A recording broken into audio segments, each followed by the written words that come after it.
Good morning प्यारे बच्चों, कैसे हैं आप सब। उम्मीद करती हूँ सभी अच्छे से होंगे, खैरियत से होंगे और खूब मेहनत करके पढ़ाई कर रहे होंगे, क्योंकि इस साल हमारा बोर्ड का एग्ज़ाम है और इंशाल्लाह हमें बहुत अच्छे मार्क्स गेन करने हैं।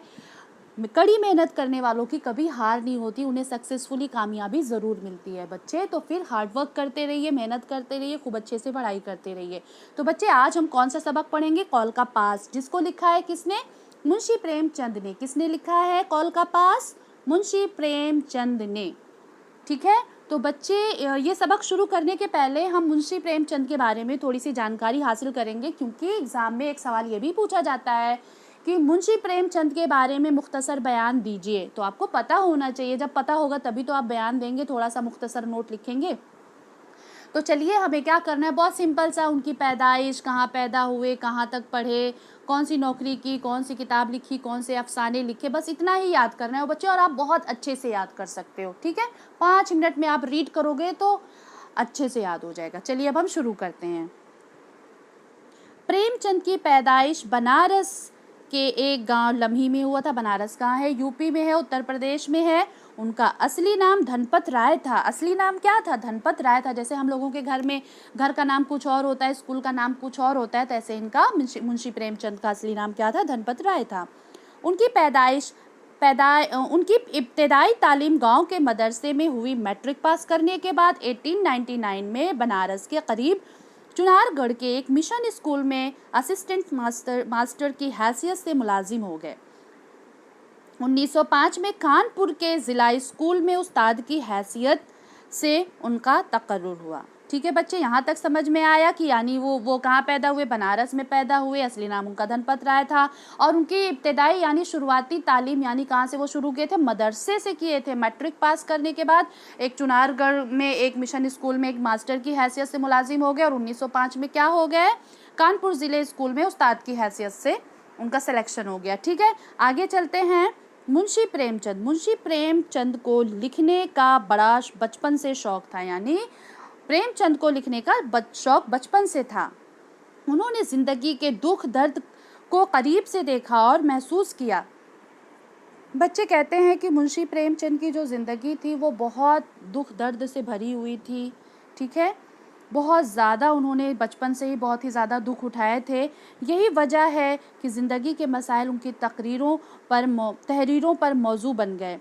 उनकी ज़बान बहुत सादा और सलीस थी। उनके बेशतर नावल और अफसाने देहाती ज़िंदगी से ताल्लुक़ रखते हैं। बच्चे इन्होंने जो कुछ भी लिखा है ना, पहले देखा फिर लिखा, यानी इनके ऊपर जो भी मसाइब, जो भी जुल्म, जो भी परेशानियों का इन्होंने सामना किया ना, उसको इन्होंने तहरीर कर दिया, लिख दिया। जो भी इन्होंने दुख दर्द सामने देखा, किसी का पड़ोस में देखा, किसी औरत का दुख दर्द देखा, तो उसको इन्होंने अपनी ज़बान में तहरीर कर दिया। प्रेमचंद ने तकरीबन 1 दर्जन नावल, 300 से ज़्यादा अफसाने लिखे। इनका शुमार उर्दू के अहम तरीन नावल और अफसाना निगारों में होता है। प्रेमचंद का शुमार किस में होता है? अहम तरीन नावल निगार में और अफसाना निगार में होता है। निर्मला क्या है? निर्मला, बेवा, मैदाने अमल, बाज़ारे हुस्न, गोदान उनके मशहूर नावल हैं, नॉट की अफसाना। निर्मला, बेवा, मैदाने अमल, बाज़ारे हुस्न और गोदान उनके मशहूर नावल हैं। बच्चे मुझे लगता है कि यहाँ तक आपको समझ में आ गया होगा। चलिए अब हम शुरू करते हैं। कॉल का पास।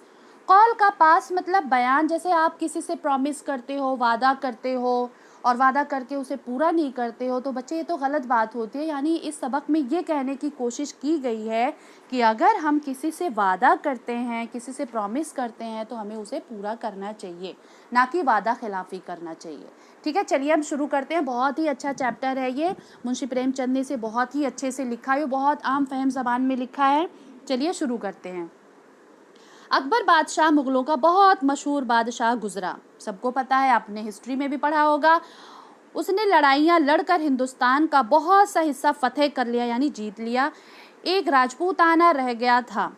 अकबर ने चाहा कि उसे भी फतह कर ले और वहाँ भी सल्तनत करे। ये इरादा करके राजपूताना पर फौज कशी की। राजपूत अपना मुल्क बचाने के लिए लड़े तो बड़ी बहादुरी से, मगर आखिरकार उनके पांव उखड़ गए। राजपूतों का सरदार राणा प्रताप सिंह अपने बाल बच्चों को लेकर किसी जंगल में जा छुपा। समझ में आया बच्चे यहाँ तक? अब क्या कह रहे हैं, सेकंड पैराग्राफ में हम आएंगे। राजपूतों के एक सरदार का नाम रघुपत था। क्या था? राजपूतों के एक सरदार का नाम रघुपत था। ये बड़ा बहादुर और जरी था। उसने कुछ लोग अपनी फौज में दाखिल कर लिए थे। उसने कुछ लोग अपने फौज में दाखिल कर लिए थे और उनको साथ लेकर क्या करा था? साथ लेकर लड़ा करता था। उसने बहादुरी में ऐसा नाम पैदा कर लिया था कि बड़े बड़े मुगल उसके नाम सुनकर घबरा जाते थे। अकबर के सिपाहियों ने बड़ी कोशिश की कि किसी तरह उसको पकड़ ले, मगर वो एक जगह कब रहता था उसे पकड़ सकते। आगे चलते हैं बच्चे। रघुपत सिंह की एक बीवी थी और एक इकलौता बेटा था। जब वो अपने दुश्मनों से लड़ने को घर से निकला था तो उसका बेटा बीमार था, लेकिन उसने ना तो अपने बीमार बच्चे का ख्याल किया ना बीवी का।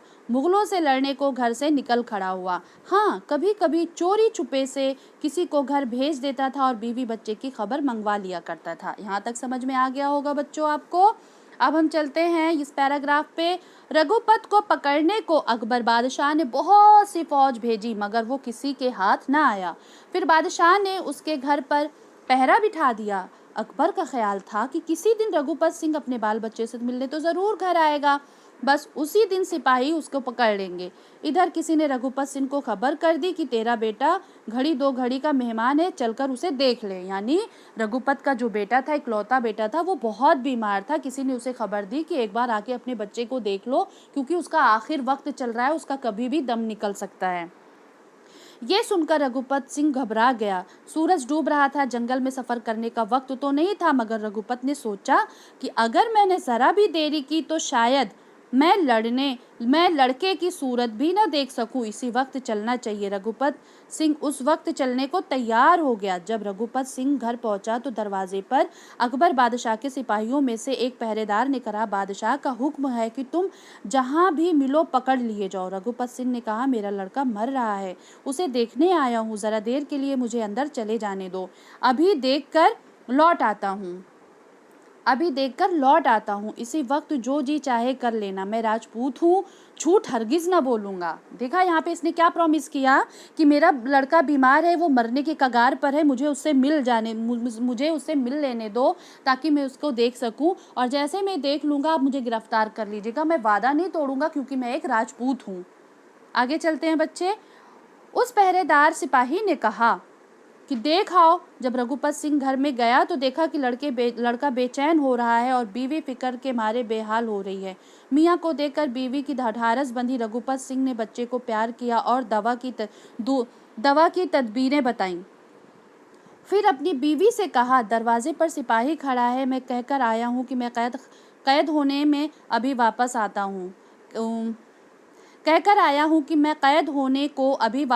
हूँ। बीवी ने कहा, ऐसा न करो, दूसरे दरवाजे से निकल जाओ। रघुपत ने कहा, ये मुझसे हरगिज नहीं हो सकता, मैं कौल देकर आया हूँ, यानी प्रॉमिस करके आया हूँ, वादा करके आया हूँ, उसके खिलाफ नहीं कर सकता।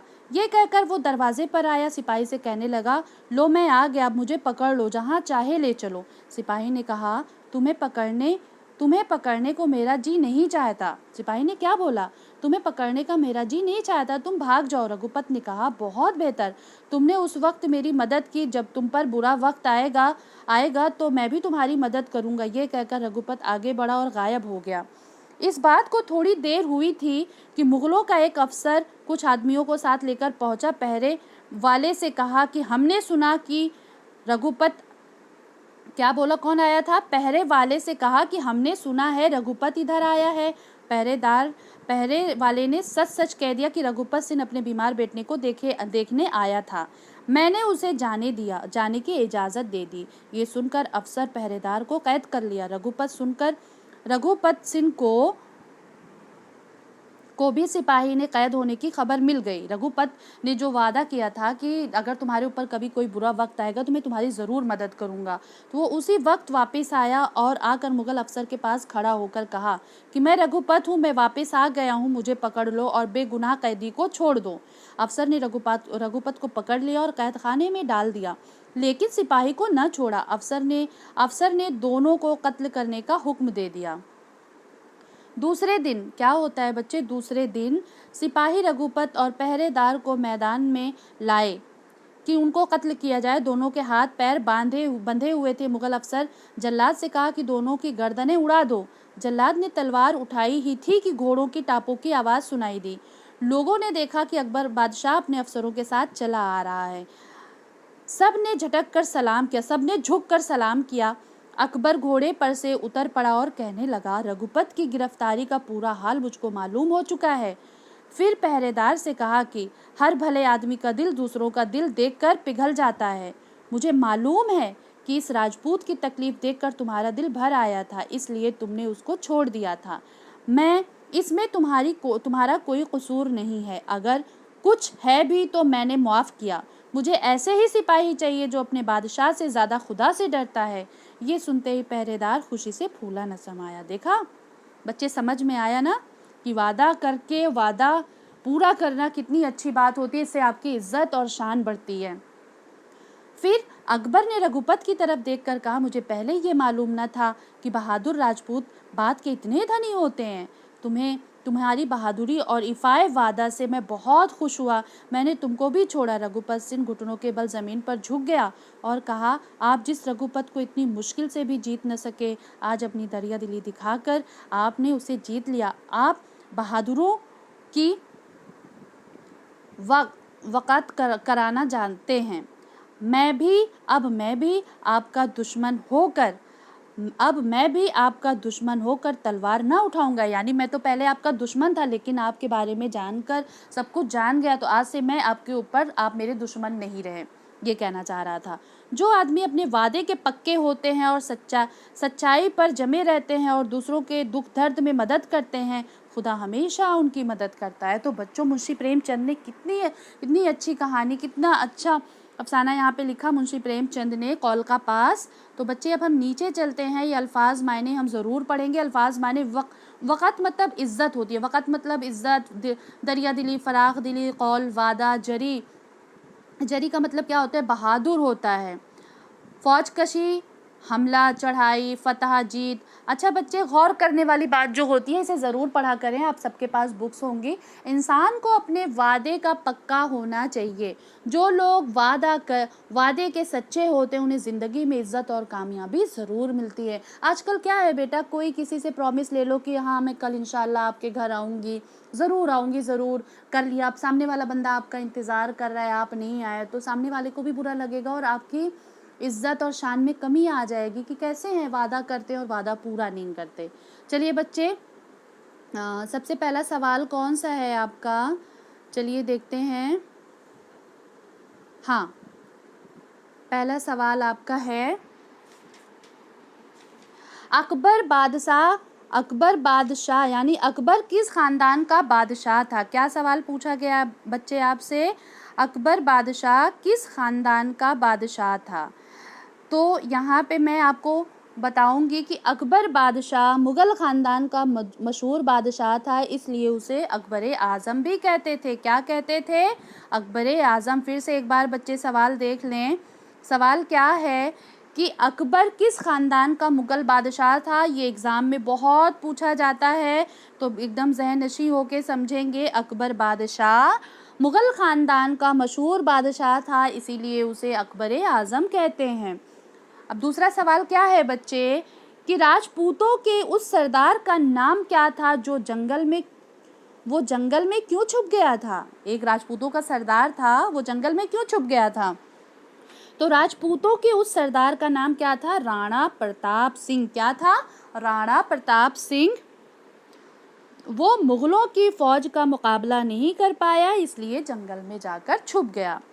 तीसरा सवाल क्या है बच्चे कि रघुपत ने पहरेदार की मदद किस तरह की? अभी आपने बहुत अच्छे से समझा, सब समझ में आया कि जब रघुपत को ये मालूम हुआ कि उसके छोड़ देने की वजह से सिपाही के अफसर ने सिपाही को गिरफ्तार कर लिया, सिपाही को सज़ा से बचाने के लिए रघुपत ने खुद को फौजी अफसर के हवाले कर दिया।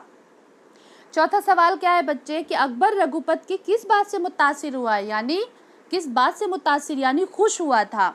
तो अकबर रघुपत की बहादुरी और इफ़ाए वादा जो वादा पूरा करने वाले को कहते हैं, इफ़ाए वादा की वजह से बहुत मुतासिर हुआ और उससे मुआफ़ कर दिया। सवाल नंबर 5 है आपका बच्चे कि अकबर ने रघुपत का दिल किस तरह जीता था। अकबर ने रघुपत का दिल किस तरह जीता था? तो अकबर ने रघुपत को माफ़ करके उसका दिल जीत लिया, जबकि जंग के ज़रिए वो उसे नहीं जीत पाया था। यानी बच्चे ज़रूरी नहीं है कि लड़ाई झगड़ा करके हर बात को हल किया जाए, उस मसले को हल किया जाए। कभी कभी आप मीठे बोल, अच्छी ज़बान से भी आप किसी का दिल जीत सकते हैं। समझ रहे हैं कि यहाँ पे पहले रघुपत क्या था, अकबर का दुश्मन था, लेकिन जब एक दूसरे के बारे में जाने, मीठे बोल बोले, अब हकीकत एक दूसरे की जानी, सच्चाई जानी, तो क्या हो गया, यहाँ पे दोस्ती हो गई। अच्छा बच्चे, दूसरा क्वेश्चन क्या है, आप नीचे आ जाइए। नीचे लिखा है कि नीचे लिखे हुए लफ्ज़ों से जुमले बनाएं। सल्तनत, आपने हिंदी में शासन पढ़ा होगा, सल्तनत मतलब शासन, तो क्या लिखेंगे, सल्तनत का क्या बनाएंगे? सल्तनत मतलब शासन, यानी अकबर की सल्तनत में, अकबर के शासन में। तो मतलब अल्फाज का मायने आपको पता होना चाहिए, नहीं तो बच्चे जब मतलब ही नहीं पता होगा तो क्या आप जुमले बनाएंगे, सेंटेंस क्या बनाएंगे? तो अकबर ने मुगलिया सल्तनत को काफ़ी फैला दिया था। ठीक है। दूसरा क्वेश्चन क्या है बच्चा, दूसरा लफ्ज़ क्या है आपका? फौज। फौज, मुगलों के पास एक बहुत बड़ी फौज थी। आप एक ये भी बना सकते हैं कि रघुपत के पास एक छोटी सी फौज थी। पहरेदार, पहरेदार का आप छोटा सा भी बना सकते हैं। पहरेदार एक ईमानदार सिपाही था, एक नरमदिल सिपाही था। तदबीर का क्या बनाएंगे? तदबीर, हमें ऐसे अपने बचने की तदबीर करनी चाहिए। तदबीर मतलब जैसे आप कहीं मुश्किल में फंस जाओ, तो बहुत ही परेशानी में फंस जाओ, तो आपको ऐसे वक्त पे कोई तदबीर सूझ जाए, कुछ समझ में आ जाए कि हाँ हम ये करने से, ये आइडिया लगाने से हम बच सकते हैं, तो तदबीर उसी को बोलते हैं कि हमें अपने बचने की तदबीर करनी चाहिए। कसूर, मैंने आपसे कहा ना मेरा कोई कसूर नहीं। कसूर का भी बहुत सारा, जैसे कि अम्मी ने मेरे भाई की आज पिटाई कर दी जबकि उसका कोई कसूर नहीं था, इस तरीके से भी आप बना सकती हैं। बच्चे नीचे दूसरा सवाल क्या है कि नीचे लिखे हुए लफ्ज़ों की मदद से खाली जगह आपको भरना है, खाली जगह भरना है। ठीक है। नंबर 1 पे क्या है कि अकबर बादशाह मुग़लों का बहुत मशहूर, क्या लिखा है यहाँ पे? अकबर बादशाह, ये देखिए, अकबर बादशाह मुग़लों का बहुत मशहूर क्या था? बादशाह गुजरा है। अकबर बादशाह मुग़लों का बहुत ही मशहूर बादशाह गुजरा है। दूसरा क्या है बच्चे? दूसरा क्या है? राजपूतों के एक सरदार का नाम क्या था? रघुपत था। राजपूतों के एक सरदार का नाम क्या था? रघुपत था। बीवी ने कहा, तीसरा क्या है? बीवी ने कहा ऐसा न करो, दूसरे दरवाजे से निकल जाओ। कहाँ से निकल जाओ? दूसरे दरवाजे से। दूसरे दिन सिपाही रघुपत, दूसरे दिन क्या फिल होगा यहाँ पे? रघुपत और पहरेदार को मैदान में लाए। पांचवा क्या है? जो आदमी अपने वादे के पक्के होते हैं खुदा हमेशा उनकी मदद करता है। क्या करता है बच्चे? खुदा उनकी, जो आदमी अपने वादे के पक्के होते हैं खुदा उनकी हमेशा मदद करता है। ओके बच्चे, अब हम वाहिद जमा पढ़ेंगे, यानी इसका भी बच्चे मैं आपको बता दूं, एग्ज़ाम में 3 से 4 नंबर का पूछा जाता है वाहिद जमा। तो मैं समझा दूं इसे, वैसे मैं इसका रिवीजन करवाऊंगी आप लोगों को, तो बहुत अच्छे तरीके से कराऊंगी, लेकिन अभी ये सबक में आ रहा है तो हम इसे समझ लेते हैं। फौज, अफवाज, फौज, अफवाज, फौज मतलब एक फौज है, अफवाज मतलब बहुत सारी फौजें। तदबीर, तदाबीर, मदद, इमदाद, मुल्क, ममालिक, सफ़र, सफ़रों, सफ़र का असफ़ार भी होता है बच्चे, क्या होता है? असफ़ार, असफ़ार भी आप लिख सकते हैं, सफ़र का असफ़ार, सफ़रों भी लिख सकते हैं। सवाल नंबर 4 पर आ जाते हैं बच्चे कि नीचे लिखे हुए लफ्ज़ों से मुज़क्कर और मुअन्नस, मुअन्नस से मुज़क्कर, यानी मुज़क्कर से मुअन्नस बनाना है, मुअन्नस से मुज़क्कर बनाना है आपको। बादशाह, मुज़क्कर क्या होता है बच्चे? जिससे मुज़क्कर नर को बोलते हैं, मेल को बोलते हैं, ही को बोलते हैं, जैसे आप करते हैं। जैसे लड़का क्या है? मुज़क्कर है, लड़की क्या है? मुअन्नस है। तो बादशाह, बादशाह क्या है? मुज़क्कर है। मलका क्या है? मुअन्नस है, यानी लड़की है। घोड़ा क्या है? मुज़क्कर है। घोड़ी क्या है? मुअन्नस है। लड़का मुअन्नस मुज़क्कर है, लड़की मुअन्नस है। मर्द क्या है? मुज़क्कर है। औरत क्या है? मुअन्नस है। बेटा क्या है? मुज़क्कर है। बेटा क्या है? मुज़क्कर है। बेटी क्या है? मुअन्नस है। तो मेरे ख्याल से आपको ये बहुत अच्छे से समझ में आ गया होगा बच्चे। मुज़क्कर मुअन्नस अपने दिमाग में बिठा लो। मुज़क्कर लड़के को और मुअन्नस लड़की के लिए इस्तेमाल होता है, यानी ही शी का फ़र्क होता है ना। जैसे घोड़ा क्या है? मुज़क्कर है। घोड़ी क्या है? मुअन्नस है। तो ये चीज़ समझ में आना चाहिए। अक्सर करके एग्जाम में बच्चे सेंटेंस बना देते, मतलब ही नहीं पता होता कि मुज़क्कर मुअन्नस बोलते किसे हैं। तो बच्चे अब हम आगे चलते हैं, नीचे लिखे हुए मुहावरों के जुमले बनाने हैं। क्या बनाने हैं? जुमले, यानी सेंटेंस बनाने हैं आपको। तो बहुत इजी है, चलिए फटाफट हम बना लेते हैं कि ढारस, ढारस का क्या होगा? ढारस बांधना। बाप की मौत पर उसके चचा ने उसकी ढारस बंधाई। कौल देना, रघुपत सिंह ने सिपाही को कौल दिया था उसकी बीवी को मशवरा देने पर कि उसने भागना गवारा नहीं किया। कौल देना, कौल देना यानी वादा करना, बयान देना कि ऐसा कोई कौल देना कि जिससे वो मुकरे ना। दिल भर आना, उसको इतनी मुसीबत में देखकर मेरा दिल भर आया। फूला न समाना, वो अपने अव्वल आने पर फूला न समाया, यानी पास होने पर फूला न समाया। सवाल नंबर क्या है? 6 है, नीचे लिखे हुए लफ्ज़ों के मुतज़ाद। बच्चे मैं फिर बता रही हूँ, मैंने बहुत सी वीडियोस बनाई है मुतज़ाद के ऊपर। मुतज़ाद किसको हिंदी में बोलते हैं? विलोम शब्द, और इंग्लिश में बोलते हैं अपोजिट वर्ड, और हिंदी में बोलते हैं विलोम शब्द, और हमारी प्यारी ज़बान में इसे बोलते हैं मुतज़ाद। मुतज़ाद मतलब अपोजिट, विलोम। सच्चाई का क्या होगा? झूठ। दुख सुख, बहादुर बुज़दिल, बहादुर का क्या होगा? बुज़दिल। कैद आज़ादी, दुश्मन दोस्त, मोहब्बत नफ़रत, ये क्या है? अपोजिट है। बच्चे अब ये देखिए, ये भी सवाल बहुत जितनी बार भी मैंने कॉपी चेक करी है ये सवाल ज़रूर पूछा गया है, तो आप इसे बहुत अच्छे से समझ लेंगे। सवाल नंबर 7 क्या है? इसमें ख़ास और इसमें आम को अलग करना है। इसमें ख़ास, इसमें आम की एक बार मैं फिर से बता देती हूँ। इसमें ख़ास उसे बोलते हैं जिसका नाम हो, और इसमें आम उसे बोलते हैं जिसका कोई नाम ना हो। जैसे अकबर क्या है? ख़ास है, ठीक। रघुपत क्या है? ख़ास है। राजपूताना क्या है? ख़ास है। इसमें आम, बादशाह, बादशाह का कोई नाम नहीं है, इसमें आम है।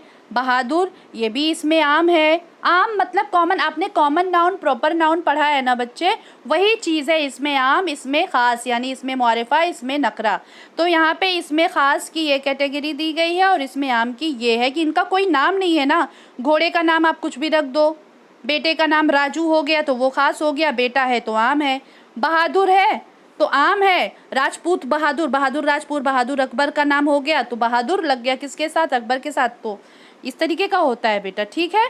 तो समझ में आया। अब सवाल नंबर आपका क्या है कि इस सबक से नसीहत मिलती है कि अपने, क्या नसीहत मिलती है? बिल्कुल आपको सब कुछ समझ में आ गया कि सबक से हमें ये नसीहत मिलती है कि जो लोग अपने वादे के पाबंद होते हैं वो सच्चाई पर जमे रहते हैं और दूसरे के दुख दर्द में मदद करते हैं। खुदा हमेशा उनकी मदद करता है, इसलिए हमें भी अपने कौल का पास करना चाहिए और दूसरों की मदद करनी चाहिए। बच्चों एक सवाल ये भी कर लेना, आपने जब सबक पढ़ोगे तो उसमें बहुत सी खासियत आपको अकबर बादशाह के बारे में पता चलेगी, वो आप 5 लाइन लिख लीजिएगा, ठीक है। 5 लाइन ये है। और चलते चलते बच्चे मैं ये बोलूँगी, आई होप आपको ये सारे चैप्टर कौल का पास बहुत अच्छे से समझ में आ गया हो। ये बहुत इंपॉर्टेंट चैप्टर है बच्चे, इसमें से एग्ज़ाम में बहुत सारी चीज़ें पूछी जाती हैं, तो बहुत सोच समझ के पढ़िएगा। और मैंने जो भी, अगर कोई डाउट हो बच्चे तो आप इनबॉक्स में जाके, कमेंट बॉक्स में जाके आप पूछ सकते हो। बेटा चलते चलते मेरा चैनल लाइक, सब्सक्राइब, शेयर करना ना भूलें। बहुत बहुत शुक्रिया।